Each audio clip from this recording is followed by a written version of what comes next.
ಇನ್ನು ನಿನ್ನೆ ರಾತ್ರಿ ಆದಂಥ ಮಳೆ ಅನಾಹುತಗಳು ಏನಾಗಿದೆ ಅದನ್ನೆಲ್ಲವೂ ಕೂಡ ಜಾಗಕ್ಕೆ ಹೋಗಿ ನೋಡ್ಕೊಂಡು ಬರ್ತೀವಿ ಅಂತ ಹೇಳಿದಂಥ ಮುಖ್ಯಮಂತ್ರಿ ಉಪಮುಖ್ಯಮಂತ್ರಿಗಳು ಸೀದಾ BBMP ವಾರ್ ರೂಮಿಗೆ ಹೋಗ್ಬಿಟ್ರು. ಅಲ್ಲಿ ಹೋಗ್ಬಿಟ್ಟು ಯಾಕಂದ್ರೆ ಮತ್ತೆ ಮಳೆ ಶುರು ಆಯ್ತಲ್ವಾ, ಯಾಕೆ ಬೇಕು ಅಂತ ಹೇಳಿ.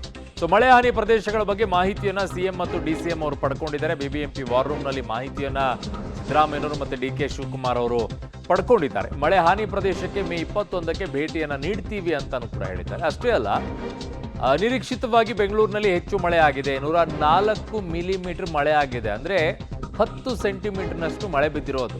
104 ಮಿಲಿಮೀಟರ್ನಷ್ಟು ಅಂತಂದರೆ 10 ಸೆಂಟಿಮೀಟರ್ನಷ್ಟು ಮಳೆ ಆಗಿದೆ. ರಾಜಕಾಲುವೆ ಒತ್ತುವರಿ ಆಗಿದ್ರಿಂದ ಸಮಸ್ಯೆ ಆಗಿದೆ ಅಂತಿದ್ದಾರೆ. ತೆರವು ಮಾಡಬೇಡಿ ಅಂತ ಹೇಳಿದವ್ರು ಯಾರು ನಿಮ್ಮನ್ನ? ರಾಜಕಾಲುವೆ ಒತ್ತುವರಿ ಆಗಿರೋದನ್ನ ತೆರವು ಮಾಡಬೇಡಿ ಅಂತ ಹೇಳಿದವ್ರು ಯಾರು? ಯಾಕೆ ಅದನ್ನ ಆರಂಭದಲ್ಲಿ ಅಂತ ಶುರು ಮಾಡಿಬಿಟ್ಟು ಆಮೇಲೆ ನಿಲ್ಲಿಸಿದ್ರಿ? ಅದಕ್ಕೆ ಕೋರ್ಟ್ನಲ್ಲಿ ಫಾಸ್ಟ್ ಟ್ರ್ಯಾಕ್ ಕೋರ್ಟ್ ಮಾಡಿಬಿಟ್ಟು ಬೇಗ ಇತ್ಯರ್ಥ ಮಾಡೋದಲ್ವಾ? ಯಾಕೆ ತಡ ಮಾಡ್ಕೊಂಡು ಹೋಗ್ತಾ ಇದ್ದೀರಾ?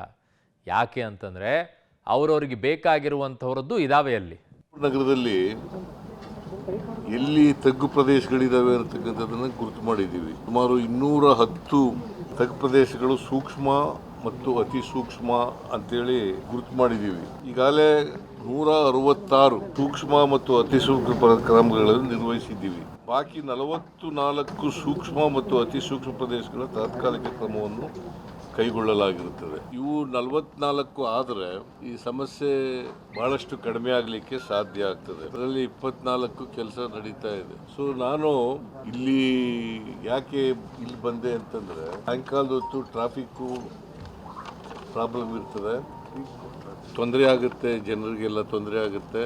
ಅದಕ್ಕೆ ನಾಳಿದ್ದು ಮತ್ತೆ ಕತ್ಲೆ ಆಗ್ತದೆ, 6 ಗಂಟೆ ಆದ ಕತ್ಲೆ ಆಗ್ಬಿಡ್ತದೆ. ಅಲ್ಲಿ ನೋಡೋಕ್ಕಾಗೋದಿಲ್ಲ, ಜನಗಳ ಜೊತೆಲೂ ಮಾತಾಡೋಕ್ಕಾಗಲ್ಲ. ತೊಂದರೆ ಇರ್ತಕ್ಕಂಥ ಜನಗಳಿಗೆ ಅವರ ಅಹವಾಲನ್ನು ಕೂಡ ಕೇಳೋಕ್ಕಾಗಲ್ಲ. ಅದಕ್ಕೋಸ್ಕರ ಇಲ್ಲಿ ಬಂದಿದ್ದೀನಿ.